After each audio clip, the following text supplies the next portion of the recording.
Maka kalau kita mengacu kepada beberapa pendapat tersebut, uang kertas adalah salah satu objek zakat. Lalu berapa ketentuan, apa saja ketentuan dan syarat zakat uang kertas? Kata ulama,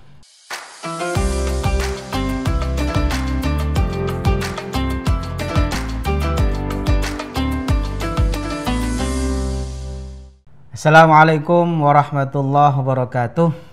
Hari ini kita akan membahas zakat tentang uang yang selama ini kita pakai. Apakah uang yang kita pakai itu wajib zakat, baik berupa tabungan, simpanan, deposito, dan lain sebagainya. Pembahasan tentang penggunaan uang kertas itu adalah pembahasan kontemporer. Makanya Imam Waqbah Zuhaili dalam kitabnya Afiqul Islami mengatakan, wa bima anna hadzal nizam dhahara haditsan ba'dal harbil alamiyah al-ula falam yatakallam fihi fuqahauna al-qudama. Pembahasan uang kertas, yaitu fiat money yang kita kenal saat ini, itu adalah pembahasan kontemporer yang baru terjadi setelah sistem emas diganti dengan sistem fiat money, yaitu uang kertas setelah Perang Dunia Pertama dan setelah diterapkannya sistem Bretton Woods. Karena itulah pembahasan zakat uang kertas kita mengacunya kepada beberapa pendapat ulama kontemporer. Dalam hal ini Syekh Waqbah Zuhaili dalam kitabnya Al-Fiqhul Islami mengatakan begini, wal haqqu wujubuz zakati fiha. Pendapat yang benar wajib zakat dalam uang kertas atau uang fiat money. Li'annaha asbahat hiya athmanul asya'. Karena saat ini sudah menjadi saman, sudah menjadi mata uang di seluruh daerah, di seluruh negara. Wamtana'at ta'amulu bidzahab, dan sekarang sudah tidak bisa menggunakan mata uang emas. Bahkan beliau dengan tegas mengatakan, fala yasihhul qawlu biwujudi ikhtilafin fi zakati hadhin nuqud. Tidak sah kalau ada orang yang mengatakan ada perbedaan pendapat terkait wajibnya zakat terhadap uang kertas. Wal qawlu bi'adamiz zakati fiha la syakka bi annahu ijtihadu khata'. Kata Waqbah Zuhaili, pendapat yang mengatakan tidak wajib zakat dalam uang kertas tidak diragukan lagi adalah ijtihad yang keliru.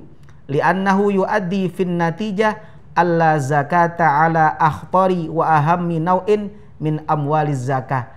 Karena pendapat yang mengatakan tidak wajib zakat dalam uang kertas akan mengakibatkan tidak ada zakat untuk harta yang menjadi harta utama zakat saat ini. Bagaimana mungkin, kata Syekh Waqbah Zuhaili, petani yang hasilnya mungkin cuma 10 juta kita wajibkan zakat, orang yang punya deposito 200 triliun tidak kita wajibkan zakat karena kita menganggap uang kertas bukan objek zakat. Dalam kitab Al-Mawsu'ah Al-Fiqhiyah Al-Kuwaitiyah juga disebutkan, inna mimma la syakka fihi anna zakata fil awraqin naqdiyah wajibah. Tidak diragukan lagi zakat dalam uang kertas adalah wajib. Nadharan li annaha ammatu amwalin nas wa ru'usu amwalit tijarat wasyarikat wa ghalibul muddakharat. Karena uang kertas saat ini menjadi mata uang utama manusia, menjadi modal usaha, perusahaan dan perdagangan. Falau qila bi'adamiz zakati fiha la'adda ila dhaya'il fuqara wal masakin. Pendapat yang mengatakan zakat pada uang kertas tidak wajib akan menyebabkan banyak sekali hak-hak fuqara masakin akan hilang karena ada satu objek zakat yang sekarang kita hilangkan. Waqad qala Allah Ta'ala wa fi amwalim haqqun lis-sa'ili wal mahrum wala siyama annaha asbahat umlatan naqdiyah mutawadi'an 'alaiha fi jami'an anha'il alam wa yanbaghi taqdirun nisab fiha bidzhab awil fiddah. Ini dalam kitab Al-Mawsu'ah Al-Fiqhiyah Al-Kuwaitiyah. Yang kedua, kata Al-Fiqhiyah Al-Mawsu'ah Al-Fiqhiyah Al-Kuwaitiyah, mata uang saat ini adalah mata uang kertas sehingga sudah layak untuk dijadikan sebagai objek zakat. Dalam fikih Syafi'i kontemporer juga sama. Kita bisa baca dalam kitab Syarhul Yaqut An-Nafis.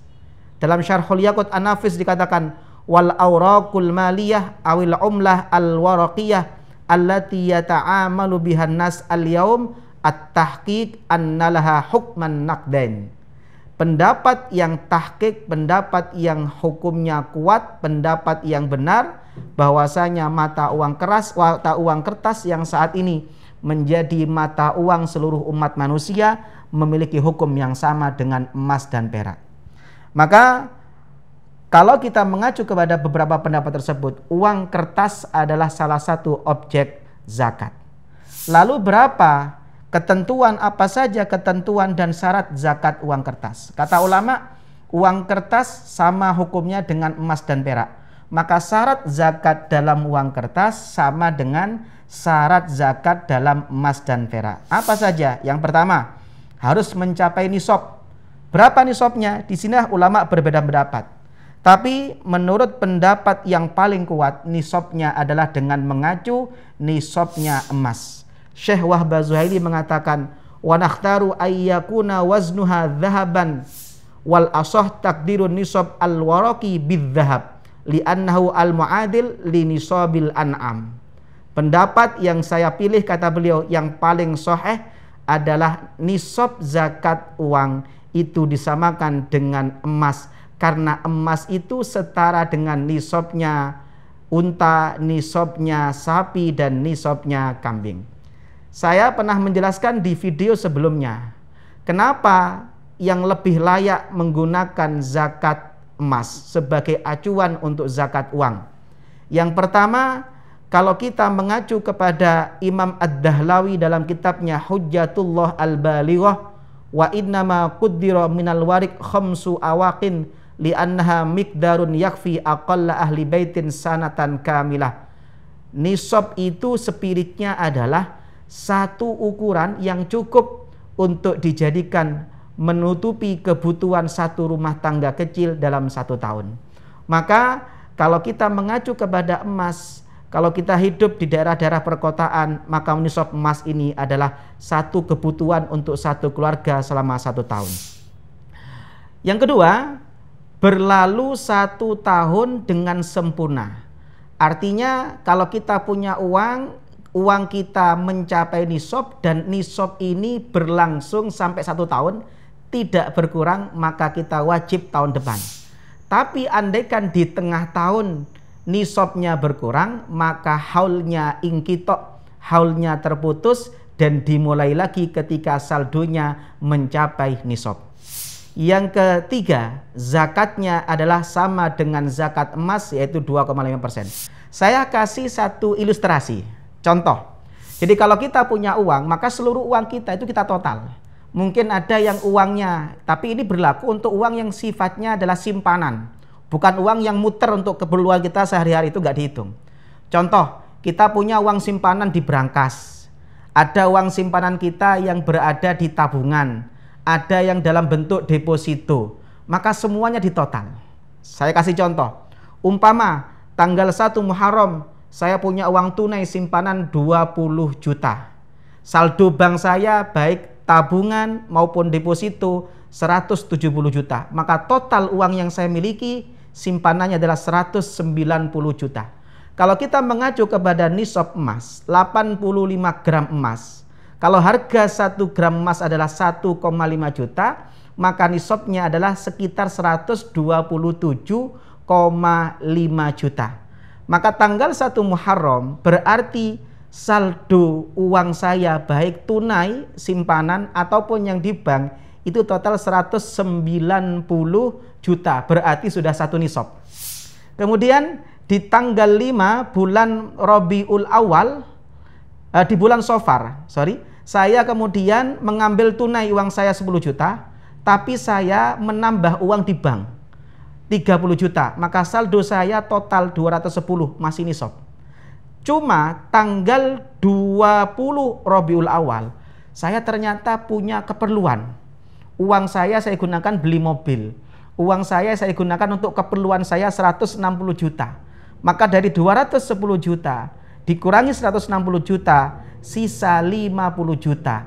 Maka tanggal 20 Rabiul Awal berarti tidak 1 nisab. Berarti haulnya sudah ingkitok, haulnya terputus, yang asalnya nisabnya haulnya dimulai dari 1 Muharram, karena tanggal 20 Rabiul Awal tidak mencapai nisab, maka dianggap terputus.